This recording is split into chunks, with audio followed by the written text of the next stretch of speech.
السلام علیکم ورحمۃ اللہ وبرکاتہ۔ بسم اللہ الرحمن الرحیم۔ ومن یتق اللہ یجعل لہ مخرجا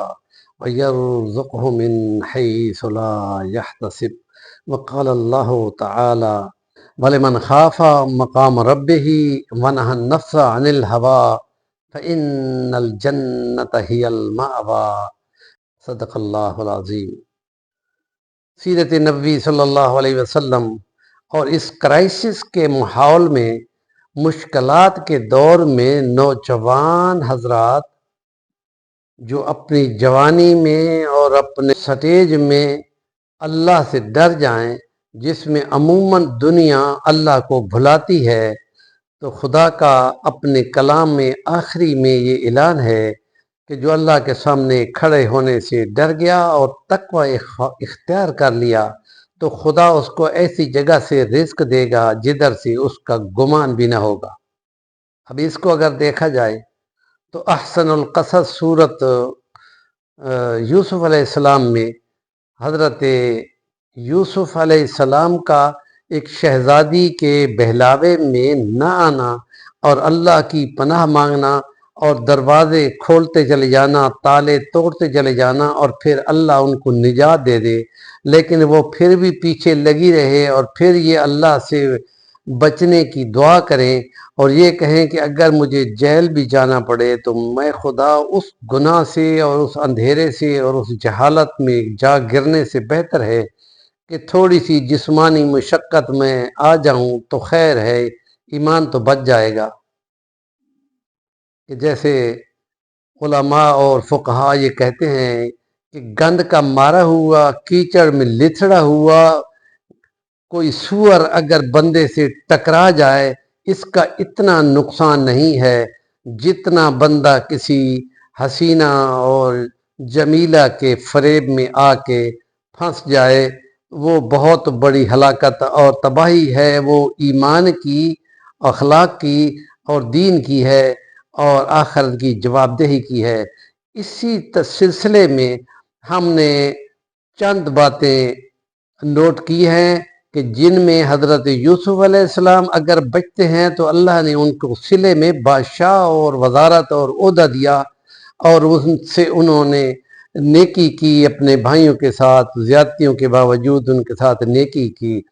اور اگر حضرت مولانا حسین علی رحمۃ اللہ علیہ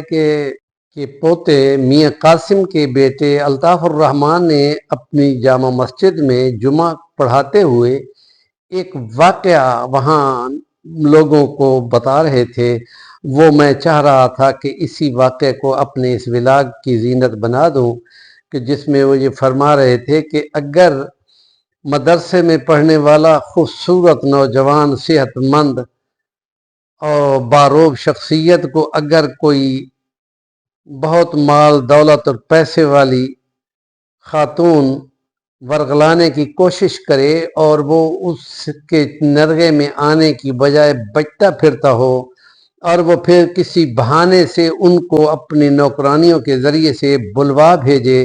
اور وہ اندر آ بھی جائے اس کے پاس، تو وہ پھر اور بچنے کی کوئی راہ نہ پا رہا ہو، تو وہ یہ کہتا ہے کہ مجھے اپنے واش روم میں جانے کی ضرورت پیش آ رہی ہے حاجت کے لیے، تو وہ وہاں جاتے ہیں اور اس کے سوا ان کو چارہ کوئی نہیں نظر آتا کہ وہ اپنی گند کو اپنے ہاتھوں، اپنے کپڑوں اور اپنے جسم پہ مل لیتا ہے کہ اس گندگی کی وجہ سے اس کو نفرت ہو جائے گی تو میری جان بچ جائے گی۔ تو اس ایمان کو بچانے کے لیے جب وہ یوں باہر نکلتا ہے تو وہ چھی چھی کرتے ہوئے تو وہ نکل کر فوراً ساتھ جو ندی یا نالا بہ رہا تھا وہ وہاں پہ اپنے کپڑوں کو صاف کرنے لگ جاتا ہے کہ جو گند لگایا تھا ان کو ذرا دھو لوں کہ آگے مدرسے میں پڑھنے جانا ہے۔ تو جس وقت وہ ان کپڑوں کو اپنوں کو گند سے صاف کر کے مدرسے میں داخل ہوا تو ان کے استاد محترم جو ان کو حدیث پڑھا رہے تھے وہ بول رہے تھے کہ مثلاً ان کا نام اجمل ہے، تو وہ کہتے ہیں مولوی اجمل صاحب آپ نے تو کیا اوپری خوشبو لگائی ہوئی ہے یار، ایسی تو ہم نے کبھی دیکھی سنی بھی نہیں ہے۔ تو وہ کہتے ہیں نا جی خوشبو میں نے کہاں لگائی ہے۔ انہوں نے کہا کہ لگائی ہے، سارے کہہ رہے ہیں کہ بہت اوپری قسم کی خوشبو اس نے لگا رکھی ہے۔ اس پہ وہ پریشان ہوا کہ کوئی ایسی تنقید وہ کر رہے ہیں، تو اس سے وہ رو پڑتا ہے کہ مجھے ایسے دھوکے سے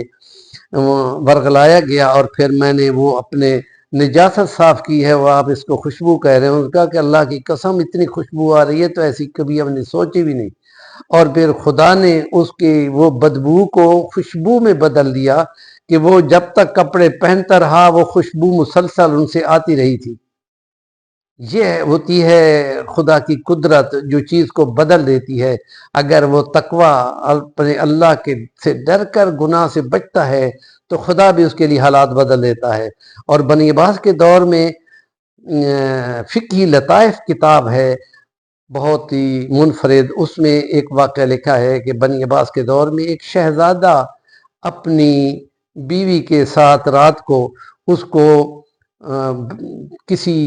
اس کی ناراضگی کے باوجود اس کو راضی کرنے کے لیے اس کی کوئی باتیں کرنا چاہ رہا تھا، تو وہ غصے میں تھی، تو اس نے اس کو کہا کہ مجھ سے دور ہو جاؤ، تم جہنمی ہو۔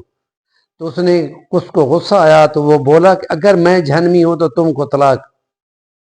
تو یہ بحث علماء کے ذریعے سے آگے بڑھی کہ اس کا کیا حل کیا جائے کہ شہزادے نے طلاق دے دی ہے۔ تو یہ بحث چلتی چلتی امام شافعی تک جا پہنچی، اور امام شافعی نے جب سنا تو بنی عباس کے شہزادوں کی بات ہے تو انہوں نے کہا کہ مجھے اس بندے سے ملواؤ۔ تو ان کو لایا گیا اور وہ شہزادے سے سوال کرتے ہیں کہ اچھا تم یہ بتاؤ کہ کبھی تم ایسے بھی ہو کہ اکیلے میں ہو اور تمہیں گناہ کی دعوت ہو، یا تمہیں موقع مل گیا ہو کہ تم اپنی خواہش اور کی ہو، تم اللہ سے ڈر گئے ہو، کیا ایسا کوئی موقع آیا تھا تمہاری زندگی؟ وہ کہتے ہیں کہ جی ہاں، ایک موقع میرے زندگی میں آیا تھا کہ جو گھر میں کام کرنے والی خوبصورت جوان لڑکی تھی، میں اس کے پاس گیا اور اس کو چاہ رہا تھا خواہش کے لیے، تو آگے سے وہ بولی اللہ سے ڈر جا، میرے ساتھ برائی نہ کر۔ تو وہ یہ کہتا ہے کہ جب اس نے یہ کہا اللہ سے ڈر جا، تو میں نے کہا میں بالکل اللہ سے ڈر گیا اور میں تمہیں اب کچھ بھی نہیں کہتا، اور بس یہ کہتے ہوئے میں ہٹ گیا۔ تو امام شافعی فوراً بولتے ہیں کہ اگر تم نے یہ کیا ہے تو قرآن کی روح سے یہ ہے کہ وَلِمَنْ خَافَ مَقَامَ رَبِّهِ جَنَّتَانِ، جو اللہ کے سامنے کھڑا ہونے سے ڈر گیا اس کے لیے تو 2 جنات ہیں۔ تو آپ کی بیوی نے آپ کو جہنمی کہا ہے، آپ جہنمی نہیں جنتی ہو، کوئی طلاق اس پہ نہیں پڑی، اس لیے کہ تمہارے اس واقعے سے اور قرآن کی شہادت سے تم تو جنتی ہو چکے ہو۔ اور یہ بہت بڑی خوشخبری تھی، اور اچھے بھلے ایک امام کے ذریعے سے یہ نوید ان کو ملی، اور ہم سمجھنے سننے والوں کے لیے یہ بہت بڑی نوید ہے۔ دنیا عموماً ایسے موقعوں کو لپکتی ہے اور جستجو میں ہوتی ہے، اور دیکھنے اور تاڑنے اور آنکھوں کو خیانت میں ڈالنے پر خالی اسی بات کے دیکھنے کے لیے وہ اپنی نگاہوں کو ناپاک کرتے ہیں۔ تو ایسے بھی ہیں کہ جن کو خدا موقع بھی دیتا ہے اور وہ نیکی پہ آتے ہیں اور اللہ سے ڈرتے ہیں اور اونچا مقام پا لیتے ہیں۔ ہمارے چینل کا نام ہے صفی الوانی، ضرور سبسکرائب کریں اور کام کی بات کا کومنٹ ضرور دیا کریں۔